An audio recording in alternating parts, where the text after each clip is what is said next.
You know, there was a story that came and went last week, disappearing in a single news cycle. But it was a story that stayed with me, and it's not just because it was a story of painful loss, but a story that reminded me of so many others that we cover.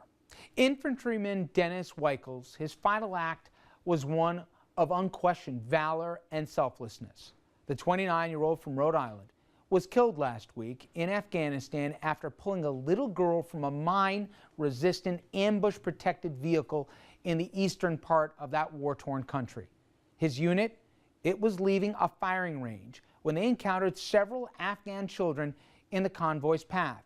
Weichel, he left his vehicle to make sure the children were safely out of the way, but one young girl remained collecting shell casings in the road. As a 16-ton armored vehicle bore down on her, Weichel moved her to safety but was himself run over. He died after being evacuated from the accident. He was posthumously awarded the Bronze Star and is survived by his parents, fiancé, and 3 young children.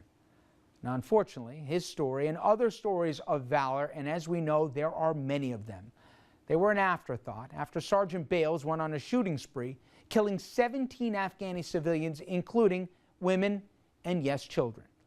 It was an unspeakable massacre that put an added target on our soldiers and imperiled an already fragile mission. But unbelievably, Sergeant Bale, he actually had his apologists. Add on top of that, combat, live combat. And so, you know, the human person can only take so much. One can suffer burnout. You physically can get worn out. I think that this case is more political than legal, and I'm used to legal things and not political things. So I think there will be an effort to try to paint him as a rogue soldier rather than a focus on how we're treating our GIs in general and whether we should be over there to begin with. Staff Sergeant Bales is being painted as a wonderful soldier, somebody who's been decorated as a soldier, an individual who may even been dealing with PTSD. You know what? PTSD is real, and we've covered a lot on this show, scars from the battlefield that never go away.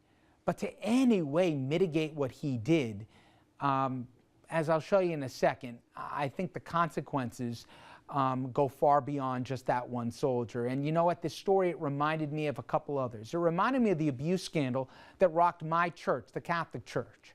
After systemic decades of abuse here by priests first came to light, as we know, the church and then its apologists were not filled with initial outrage, but denials, and even worse, as we saw, enabling. The children, of course, the most victimized, but so were the laity and the overwhelming majority of priests who were cast in the same shadow, even though they were blameless, selfless servants of a church that stained their good names. Now, most recently, we've seen this even with the Trayvon case. As you said right before the break here, think about this and think if it was your kid that night who died 100 yards from your doorstep for the crime of getting Skittles in a drink. Just think about the outrage. But then again, think about what we've heard in the last week. That, oh no, he was actually suspended because there was residue of pot in his book bag. Or how about the argument he died at least in part, if not half of the reason, because of what he wore that night. I think the hoodie is as much responsible for Trayvon Martin's death as George Zimmerman was. With all these stories, what's the commonality?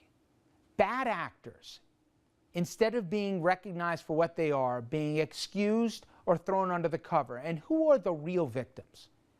When the infantryman, Mr. Weichel, lost his life in Afghanistan, he deserved a nation's attention. Instead, we talked, understandably and rightfully so, about the horrific aftermath of what Sergeant Bales did. But when the apologists come out for him, from abusive priests, or for the equivalent of a George Zimmerman, what we end up doing is we victimize the victim again.